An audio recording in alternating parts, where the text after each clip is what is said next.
Hey everyone, so this is the dialogue. Please ding my bell for future videos. I couldn't pass the opportunity but to go over Danielle, who was on Dr. Phil, and she's the girl who says, "Cash me outside."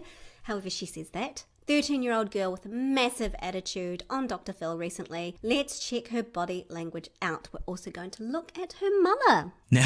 Never. I swear to God, on my mom, on my life. I put that on my best friend's life. I've never said that before. So, I mean, she's got a sense of glee about it, that her catchphrase went all over the world and has made her an instant, basically famous person. On my mom, on my life. I put that on my best friend's life. I've never said that before. Okay, so that is quite believable. It's congruent with her body language. However, you can see there's a slight grin going on, so she's loving every moment. You have no idea that that's going to turn into a viral sensation. No, I was just saying something. Like, I just had got, like, I don't get mad, but... You don't get mad? Like, really? Aggravated. You don't get mad? Like, I can handle my own. It's like, I don't know. I just, like... When this... Okay, so she's flustered. So there's some adults in the room who are challenging her typical power base that she always throws out to the world. So she got flustered and didn't really know what to say properly. She's looking all over the place trying to grasp for information in her mind. Hard to explain. When the show came on, did you watch that with your mom? No, I was at the program. Oh, so they didn't watch... The girl has a lot of attitude. Let's just go back. She threw her hand out. No, I was at the program. Oh, so they... So this girl is very used to speaking the way that she's spoken to, and yes, we understand from the Dr. Phil show that this girl and her mother have issues with each other, but I am probably more likely to say that the apple didn't fall too far from the tree. But when did you find out that it was becoming an internet viral sensation? When I got home, I just started going through Instagram, and I'm like, catch me outside. What the fuck is this? There is a sense of shock there, but also delight. You curse again, you're going to have to put $20 into the swear jar. And I know you got it because I seen you counting money on TMZ. And that's the problem. This girl now has tens of thousands of dollars because of the catchphrase from Dr. Phil. This girl is being rewarded for extremely bad behavior. Don't play like you don't have it. You know what I'm saying? So then when you get home, are you mad at first about what people were saying, or how it had kind of just blew up on its own? Well, at first I was kind of... See that? A little bit of contempt there, right there. I mean, I was... And she pulled her face back there, which means there's also a sense of anger.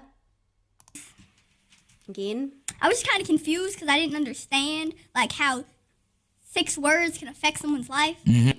And so she's congruent with what she's saying, a lot of contempt, a lot of anger, and surprise with her raised eyebrows. Her pulling back in to the back of her seat is showing a sense of surprise. Mm. And then I was like, of course I got like kind of aggravated when I seen people saying, she's this, that, because all they seen was Dr. Phil. Mm-hmm. They see one thing and then they act like they know everything now. Mm. Like I was watching this video of this girl saying 5 facts about Danielle, something like that. So you see the screwed up face? Oh, she's angry. And she goes, we find out the reason about this, that. No, the fuck you didn't. Okay, so you see the raised eyebrows? It's a sense of can't believe it with a sense of disgust. Oh, no, shit. You don't need to ask me up, but you need to sit the fuck down and worry about your damn stuff. Worry about your mom, worry about your brother, worry about your... Go ahead. Don't worry about me. You know that was $60 you just did right now. Slow your roll. Expensive. You were saying that there is this video of, 5 things about Danielle. What is it that you actually really want people to know about you? Yeah, are you really... So if you look at her face just then and her body language, she pulled her eyes towards this woman, but she doesn't trust this woman because her body is pointing forward towards the man in front of her. We want people to know about you. Yeah, are you... It's like she's giving her the side eye. Really would you describe yourself? I'm a crazy ass motherfucker. Because that's just how I am, like, especially the way my mom is, that definitely rubbed off on me. So there's a slight little regret. There's a slight leakage of regret that she is what she is at the moment. She sort of pulled down her lips as that was the regret. Like, Your mom is crazy? yeah. Can I bring your crazy ass mama in here too? If you want to. Come on in. So let's have a look at the mum. Mom's is coming in right now. Oh, she's so... What up, mama? She's Say, super mama. tiny. Okay, so mum, this is the mother who brought her daughter onto Dr. Phil to sort her out and her bad attitude. Now, again, just realize that this 13-year-old is now making music videos. She's now capitalizing on her catchphrase with probably some great manager who's earning quite a bit of money just showcasing this girl in just the right way. Now, mum is more than happy to comply with this because it means a lot of cha-ching in her pocket. All right, now, Moms, what's your name, Moms? Barbara. Barbara. All righty, now, Barbara. Now, Barbara, she said that you're crazy. What does that mean, Barbara? I don't know. I hold my own too. I mean, As I said, the apple doesn't fall very far from the tree. So you can understand where this 13-year-old gets her behavior from, because probably mum had a very similar outlook when she was a child with her own parents. I grew up. I saw that on the plane. Y'all was like fighting each other to fight somebody else.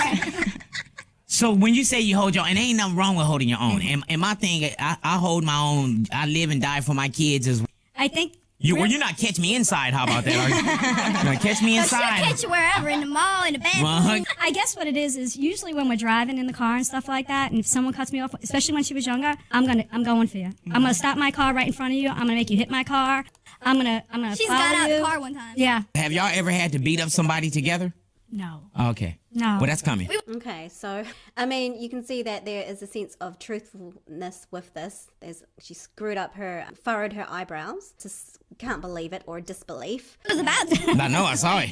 Listen, someone goes for my daughter, I'm a mama bear. I'm going for my cub. Vice versa. And I ain't mad at that. Does it feel like she's getting more out of hand now because now she's famous? We have that love-hate relationship. Like, she is my mini-me. Mm-hmm. It's always been just me and her for 13 years. I heard that. So, anything I do, anything I say, So that's very telling. Barbara, the mother, has said about the child that she's always been my mini-me. So in a way, if you have a child who you consider your mini-me, then that child will feel like their individuality isn't being acknowledged. So of course they're going to rebel a little bit because they don't want to be like their mother. That you needed help. Like, when do you go to the extreme to call Dr. Phil? Because that's saying a lot. I had been writing to him for a few years because she was always mouthy. And then what really, she stole my Challenger. I have a 15 Challenger. She stole my car. She stole all my credit cards. She stole my money. She stole my jewelry. She stole my Louis Vuitton pocket. I'm sitting here thinking, why is she smiling? So some things I was able to get back, some things I wasn't. Did she steal someone's car at Dr. Phil? Yes, we were filming at my house. Okay, again, you have to ask yourself why this woman, the mother of a 13-year-old child who is way out of hand, is smiling about what is happening as though it didn't really mean much. And then you understand why the daughter is getting away and doing the things that she's doing. And she walked in and walked out, and we didn't know what was going on. She must have jumped my back fence and threw her pocketbook over and then came through the front door, like pretending she was talking on the phone. And she didn't come back for a while. I'm like, where is she? And I went outside. My neighbor goes, oh, yeah, she took that car. We were like, oh, my God. She was kind of joking with me earlier, like, that girl left the keys in my room. I'm like, yeah, okay, Dan. She wasn't joking. She was giving you a... So here's the problem. Mum is still finding this quite hilarious and quite funny. She's not putting her foot down and saying, hey, my daughter just stole the car of a producer from someone from the Dr. Phil show. That's like a humongous no. Mum's just making light of this. Heads up. Exactly. And I really didn't, I was like, oh my God, I can't believe she Mom, really for the did clear it. it. Come on. There you go. Big smiles all around. So it's like this girl is getting absolutely no consequences for her bad, horrific behavior. Now, as a parent, though, is it hurtful to see people say bad things about your child as well? Like, now it's the court of public opinion where everybody say crazy stuff. Yeah, well, when the first show aired, a friend of mine called me and like, Barb, you got to go check out what they're writing on Dr. Phil. And of course, me, being the girl that I am, if you thought she dropped so many F-bombs, you ain't never seen me. My grandmother always says she has a swear job when I go home. And he's not far wrong. So I would write back to them and I would get just as vulgar. You're going to, don't say you want my kid to kill herself or it's like, Which is fair enough. like you're an adult. What are you doing? So I would go back, and then I got a call from the show, like, you got to slow down. Right. When nobody got time to sit there and, like, if I reply to every negative comment in my... So there's a sense of embarrassment with mum, with her own behaviour and her daughter, but you can see that the dynamics between them two are actually creating what is just taken off, probably to be quite lucrative amongst them both. Tens of thousands, if not hundreds of thousands of dollars with all the interviews they're getting, plus the music videos and the royalties from those, plus the catchphrase, as well as t-shirts and all that sort of thing. So, I mean, it's really quite telling that this girl didn't just make this behavior up. It was role modeled by her mother. And of course, the girl is going to rebel. There is no father in the picture, unfortunately, for the girl. And as Dr. Phil has stated, that has something to do with why she has gone off the rails a bit. But I from what I can see here, which is my opinion, I can see that there's a lot going on between these two. I wonder when these dynamics will change, maybe when someone's life is threatened for real. Thanks so much for watching. This is The Dialogue. Please ding my bell.